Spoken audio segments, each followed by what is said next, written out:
नमस्कार दोस्तों, स्वागत है आप सभी लोगों का Sonu study classes YouTube channel में। दोस्तों आज मैं आप सभी लोगों को एनसीईआरटी बुक क्लास 10th सामाजिक विज्ञान चैप्टर 4 कृषि पर प्रश्न उत्तर मैं आप लोगों को इस वीडियो में बताऊंगा। प्रश्न नंबर 1, बहुविकल्पीय प्रश्न। निम्नलिखित में से कौन सा उस कृषि प्रणाली को दर्शाता है जिसमें एक ही फसल लंबे चौड़े क्षेत्र में उगाई जाती है? क, स्थानांतरित कृषि। ख, रोपण कृषि। ग, बागवानी। घ, गहन कृषि। इसका सही आंसर है ख, रोपण कृषि। क्वेश्चन नंबर 2, इनमें से कौन सी रबी फसल है? क, चावल। ख, मोटे अनाज। ग, चना। घ, कपास। इसका सही आंसर है ग, चना। क्वेश्चन नंबर 3, इनमें से कौन सी एक फलीदार फसल है? क, दालें। ख, मोटे अनाज। ग, ज्वार तिल। घ, तिल। इसका सही आंसर है क, दालें। क्वेश्चन नंबर 4, सरकार निम्नलिखित में से कौन सी घोषणा फसलों को सहायता देने के लिए करती है? क, अधिकतम सहायता मूल्य। ख, न्यूनतम सहायता मूल्य। ग, मध्य सहायता मूल्य। घ, प्रभावी सहायता मूल्य। इसका सही आंसर है ख, न्यूनतम सहायता मूल्य। प्रश्न नंबर 2, निम्नलिखित प्रश्नों के उत्तर लगभग 30 शब्दों में दीजिए।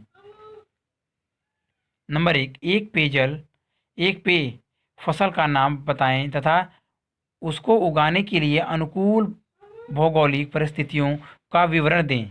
उत्तर, चाय एक महत्वपूर्ण पेय पदार्थ की फसल है। चाय का पौधा उष्ण और उपोष्ण कटिबंधीय जलवायु, ह्यूमस और जीवांश युक्त गहरी मिट्टी तथा सुगम जल निकास वाले ढलवां क्षेत्रों में उगाया जाता है। चाय की खेती के लिए वर्ष भर उष्ण, नम और पालारहित जलवायु की आवश्यकता होती है। वर्ष भर समान रूप से होने वाली वर्षा इनकी कोमल पत्तियों के विकास में सहायक होती है। भारत विश्व का अग्रणी चाय उत्पादक देश है।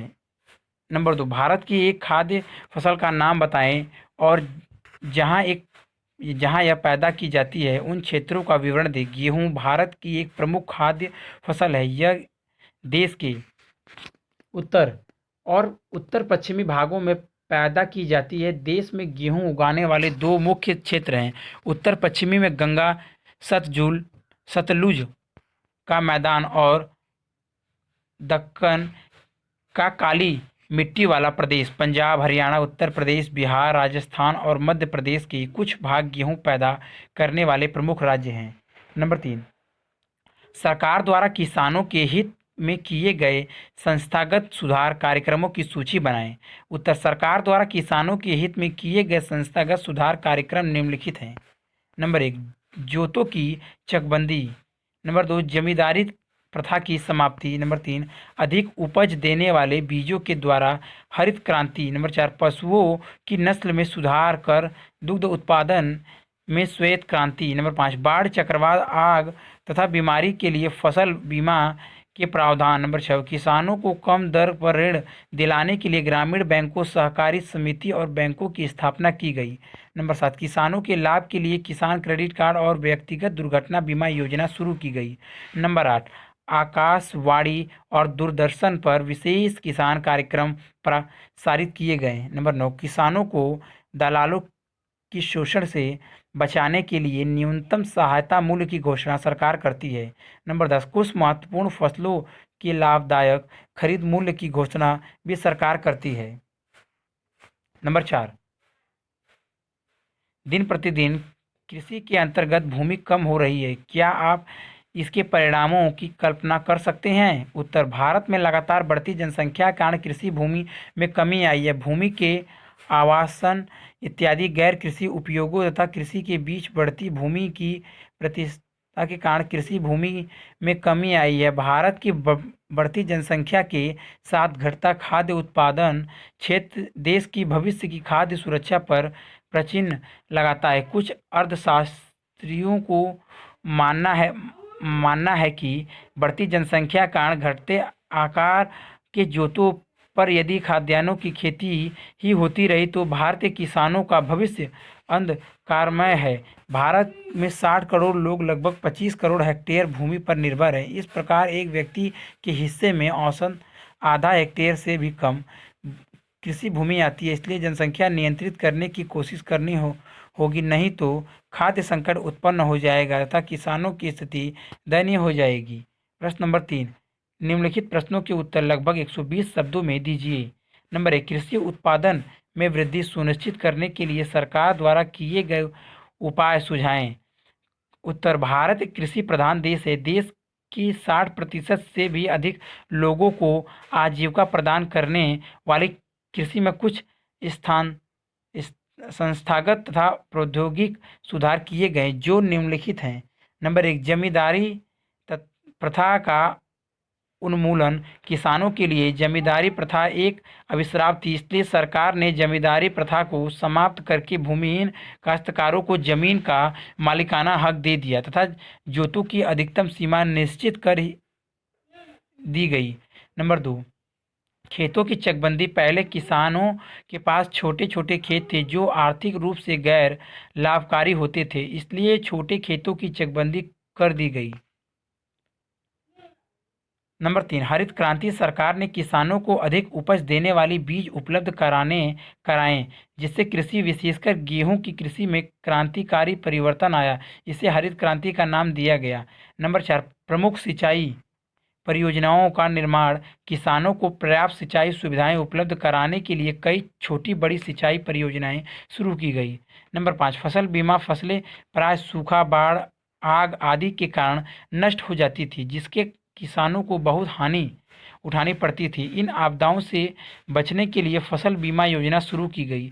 इसके द्वारा फसल नष्ट हो जाने पर किसानों को पूरा मुआवजा मिलने लगा, जिससे उसे सुरक्षा प्राप्त हुई।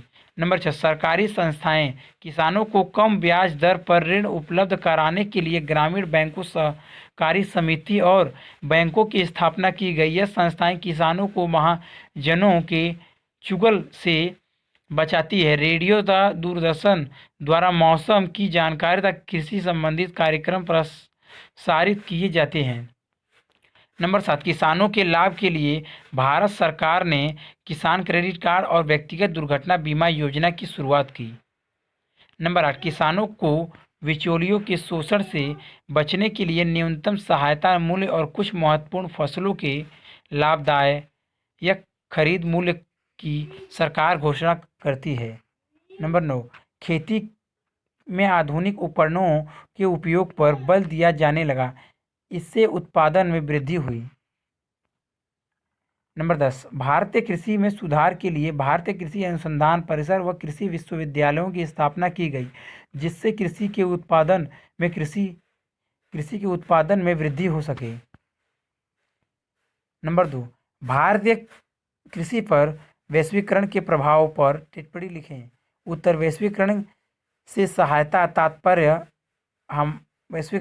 से हमारा तात्पर्य है विश्व के अनेक देशों का आर्थिक, राजनीतिक, सामाजिक एवं सांस्कृतिक क्षेत्र में एक दूसरे के निकट आ जाना। वैश्वीकरण के कारण विभिन्न चीज़ों एक देश से दूसरे देश में आने जाने लगी, जिससे उच्च कोटि की चीज़ें ही बाजार में टिक सकी हैं। वैश्वीकरण के कृषि पर कुछ अच्छे प्रभाव पड़े जो निम्नलिखित हैं। नंबर 1, भारत दूसरे देशों को अन्न का निर्यात कर अपनी ज़रूरत का अन्य सामान खरीदने लगा। नंबर 2, विभिन्न फसलों की मांग बढ़ने से भारत में इन चीज़ों का अधिक उत्पादन होने लगा। नंबर 3, अंतर्राष्ट्रीय बाजार में टिकने के लिए भारतीय किसानों ने अपने उत्पादन का गुणवत्ता व स्तर बढ़ाने की कोशिश की। नंबर 4, वैश्वीकरण के कारण अधिक उत्पादित होने वाली चीज़ों को दूसरे देशों को बेचकर अच्छे दाम प्राप्त किए जा सकते हैं। नंबर 5, कृषि वैज्ञानिकों के सहयोग से बहुत से देशों में नई नई चीज़ों की पैदावार होने लगी जो पहले संभव नहीं था। वैश्वीकरण के कृषि पर कुछ बुरे प्रभाव भी पड़े जो निम्नलिखित हैं। विश्व के धनी देशों ने विभिन्न विकासशील देशों में अपना रास्ता अनाज और अन्य कृषि से प्राप्त वस्तुएं बड़ी मात्रा में भरनी शुरू कर दी, जिससे विकासशील देशों के विकास उनका मुकाबला न कर सके तथा कृषि का काम छोड़ने पर मजबूर हो गए। नंबर 2, विश्व के धनी देश निर्धन देशों से सस्ती दरों पर अनाज खरीदने की कोशिश करते हैं।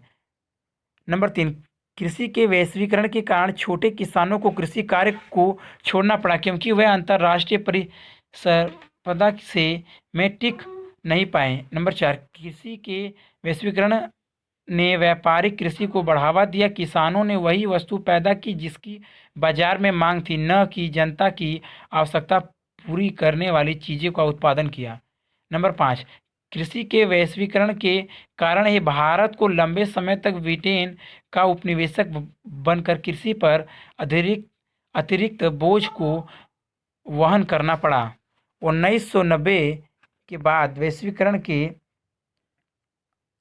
तहत भारतीय किसानों को कई नई चुनौतियों का सामना करना पड़ रहा है। चावल, कपास, रबड़, चाय, कॉफ़ी, जूट, मसाले का मुख्य उत्पादक होने के बावजूद भारतीय कृषि विश्व के विकसित देशों से संपदा करने में असमर्थ है क्योंकि इन देशों में कृषि को अत्यधिक सब्सिडी दी जाती है। यदि भारतीय कृषि को सक्षम बनाना है तो छोटे किसानों की स्थिति सुधारनी होगी। नंबर 3, चावल की खेती के लिए प्रयुक्त भौगोलिक परिस्थितियों का वर्णन करें। उत्तर, भारत में अधिकांश लोगों को खाद्यान्न चावल है। हमारा देश चीन के बाद दूसरा सबसे बड़ा चावल उत्पादक देश है। यह एक खरीफ फसल है जिसे उगाने के लिए उच्च तापमान 25 डिग्री सेल्सियस से ऊपर और अधिक आर्द्रता 100 सेंटीमीटर से अधिक वर्षा की आवश्यकता होती है। कम वर्षा वाले क्षेत्रों में इसे सिंचाई करके उगाया जाता है। चावल उत्तर और उत्तर पूर्वी मैदानों, तटीय क्षेत्रों और डेल्टाई प्रदेशों में उगाया जाता है। नदी घाटियों और डेल्टा प्रदेशों में पाई जाने वाली जलोढ़ मिट्टी चावल के लिए आदर्श होती है। नहरों की जाल और नलकूपों की सघनता के कारण पंजाब, हरियाणा, पश्चिम उत्तर प्रदेश और राजस्थान के कुछ कम वर्षा वाले क्षेत्रों में चावल की फसल उगाना संभव हो पाया है। चावल जून जुलाई में दक्षिण पश्चिम मानसून पवनों के शुरू होने पर उगाया जाता है और पतझड़ की ऋतु में काटा जाता है। परियोजना कार्य प्रश्न नंबर 1, किसानों की साक्षरता विषय पर एक सामूहिक वाद विवाद प्रतियोगिता का आयोजन करें। उत्तर, निर्देश, विद्यार्थी निम्न बिंदुओं को ध्यान में रखकर उपरोक्त विषय पर वाद विवाद प्रतियोगिता आयोजित करेंगे।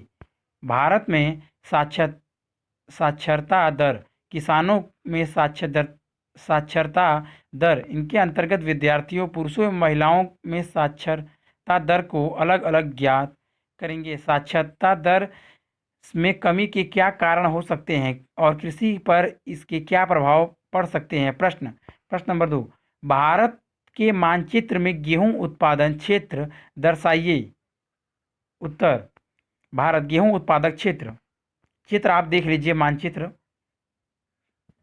पाकिस्तान, चीन, तिब्बत, नेपाल, भारत, अरब सागर, बंगाल की खाड़ी, म्यांमार, बांग्लादेश, कर्क रेखा, श्रीलंका, लक्षद्वीप, भारत, लक्षद्वीप सागर, हिंद महासागर संदर्भ। प्रमुख गेहूं उत्पादन वाले क्षेत्र, गोड़ा गेहूं उत्पादक क्षेत्र, अंडमान सागर। क्रियाकलाप, ऊपर, नीचे और दाएं बाएं चलते हुए वर्ग पहेली को सुलझाएं और छिपे उत्तर हुए दें। नोट, पहेली के उत्तर अंग्रेजी के शब्दों में है। पाठ्य पुस्तक पृष्ठ संख्या 52 देखें। उत्तर नंबर 1, भारत की 2 खाद्य फसलें। नंबर 2, यह भारत की ग्रीष्म फसल ऋतु हैं। नंबर 3, अरहर, मूंग, चना, उड़द जैसी दालों से मिलता है। नंबर 4, यह एक मोटा अनाज है। नंबर 5, यह की 2 महत्वपूर्ण पेय फसल है। नंबर 6, काली मिट्टी पर उगाई जाने वाली 4 रेशेदार फसलों के नाम 1। अगर वीडियो अच्छी लगी तो वीडियो को लाइक करें, शेयर करें, कमेंट करें और नेक्स्ट वीडियो के लिए चैनल को सब्सक्राइब जरूर करें। Thank you for watching.